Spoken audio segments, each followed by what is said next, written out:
Hello there.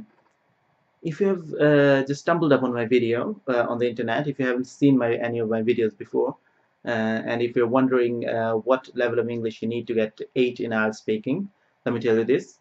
This is the level. The way I'm talking now, this kind of English, this level of English in IELTS speaking would get you something like 8 or 8.5.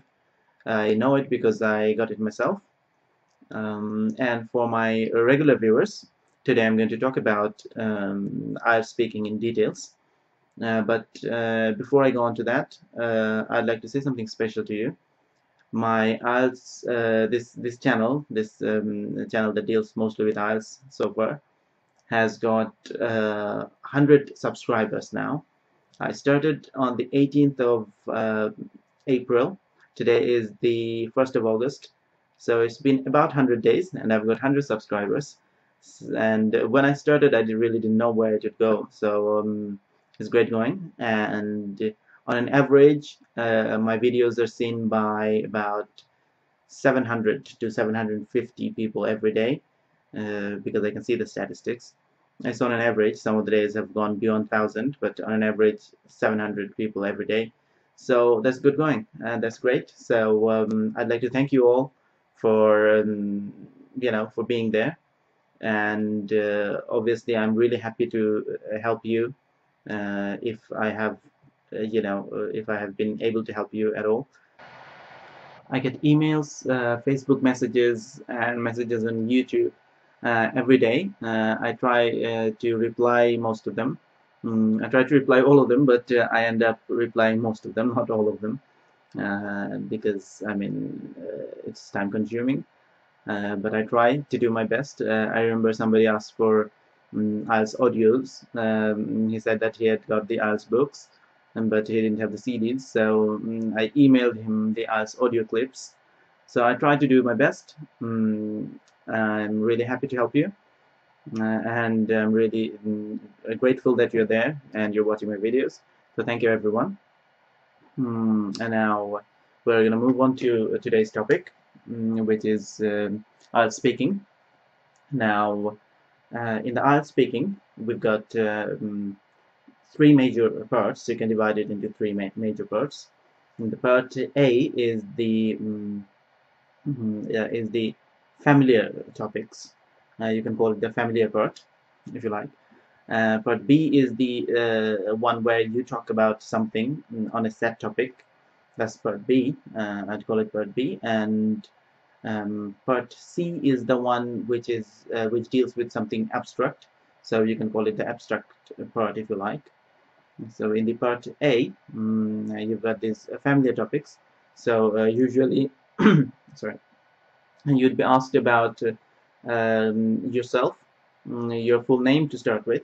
Then you'd be asked about your family, your work, your studies, whatever you are doing, why you're taking IELTS, this kind of stuff. It will start with this kind of stuff. So what you can do is you can prepare yourself to say things like these in front of maybe a webcam like this, where you can record yourself saying things and you can see later on your expressions, or you can record just the audio on your mobile phone or something, and then you can have a go at that. You can listen to what you're saying. Be aware of the fact that you shouldn't be like very bookish, like very typical type of things. You shouldn't be saying in a fashion that shows that you have memorized it or anything like that. That's what I mean. So try to be easy, try to be spontaneous, but you can prepare yourself, of course, that way, so that you can talk about your family, talk about yourself, talk about your work, your studies, and any familiar kind of things that you can think of. And there would be questions about I'd say the things that go around you, things that happen around you, like maybe something about your culture. So this part deals mostly with the things that you're supposed to know. I mean, quite easily. So this part A that we were talking about, the familiar part, this one you can, if you want, you can divide it into two more sub parts. The first part would deal with you and your family and your work, those kind of thing, as I said. The second sub part of part A would deal with general things that you're supposed to know, familiar things, but more like general, like your culture, your things that happen around you, like you can be asked, for example, you can be asked what kind of dance or what kind of music is traditional in your country, things like this. So these are the things that you're supposed to know. So that is part second subpart of part A, if you like. Then that whole part A would take about 4 or 5, maybe 6 minutes. After that, there is the part B, which is the sad topic that you are supposed to talk about. So that one is about you get 2 minutes, about 2 minutes to say something on a set topic. And you're also given 1 minute before that to prepare yourself. You're given a piece of paper and a piece of pen, not a piece of pen, I mean, sorry, a pen and a paper, or maybe a pencil and a paper. And so you can write down your ideas or some words that you can think of, which you might forget while actually delivering the speech, if you like. So you can write down a few words if you like. And so that one you can practice at home as well. This one would be something like this. You know, a special gift that you have given to somebody, or a special gift that you have received from somebody, or an adventurous person that you have seen. This is the one that I described in one of my videos before. It was my experience. I got that question in IELTS. It can be something special that you have been thinking of buying, things like these, something along those lines. It won't be something very typical, like the way the things that you get in some books, not arts books, but some basic books, like an essay on a cow, or an essay on river, or not anything bookish like that, but the way I described something like that. So it could be one of those, or something like that kind of thing. And you could sort of you would get actually some questions to go with that topic, which would actually guide you in a way, that would guide you to see, or what you're actually supposed to say in those 2.5 minutes. Like you can get questions like, for example, if the topic is a special gift that you have given to somebody, it could be, the follow-up questions could be, it would be there on the piece of paper that you get, the question that you get, the topic card, if you'd like.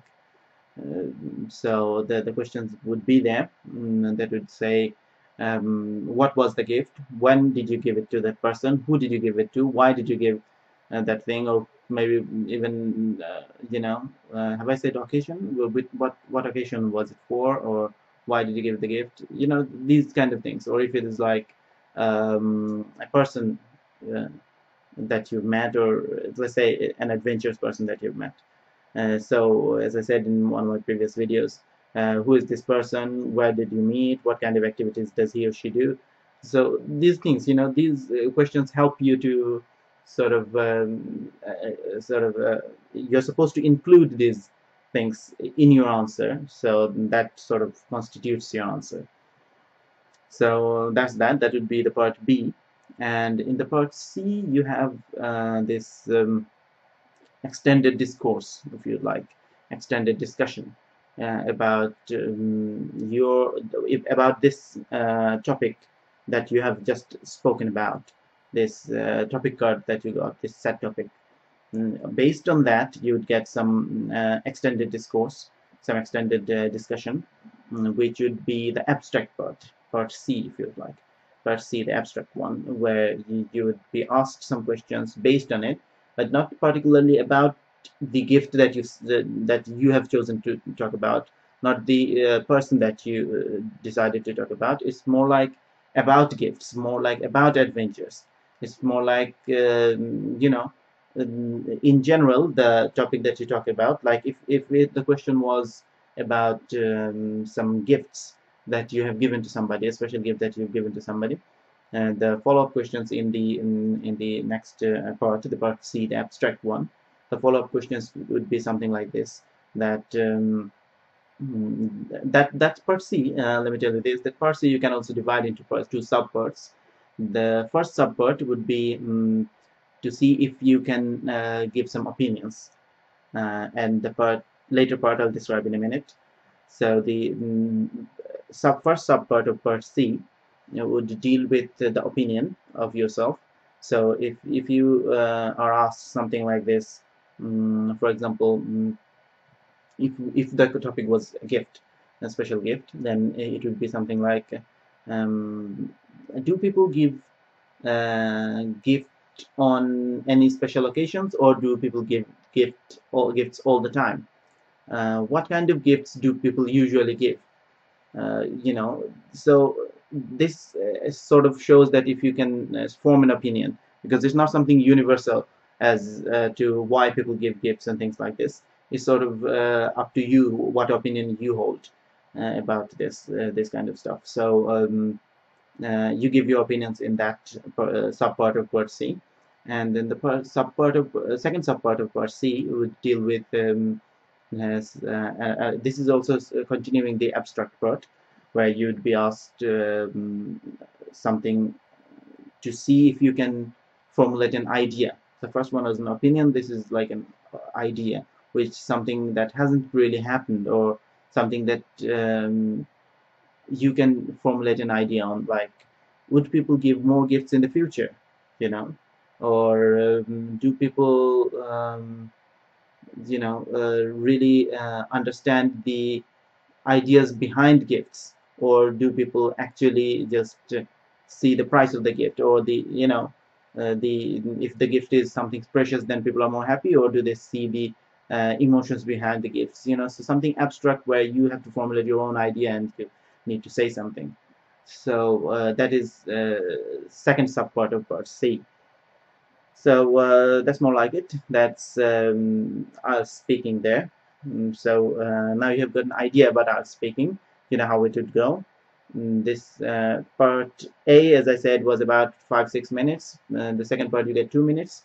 Part C, which is the abstract one, would go on for another 5-6 minutes. So in total, it is like, let's say 5 plus 5, 10 minutes, and in the middle you get 2 minutes and a minute to think about before the part B. So all in all, it's about 13 or maybe even 14, 15 minutes even. So that's roughly it. So now you can prepare yourself. You can practice those things. You'd find some of these set topics for part B, which would be in some of the books, I believe. You'd get them in some of the books, so you can find them, and you can sort of practice them yourself. As I said, record it on webcam or a digital audio recorder or your mobile phone or something. So that could probably help. And that's that. So that's all for today. I hope that helps. And I'm gonna have to go now. I'm gonna get late for work, so I'll get going then. Take care. Bye bye.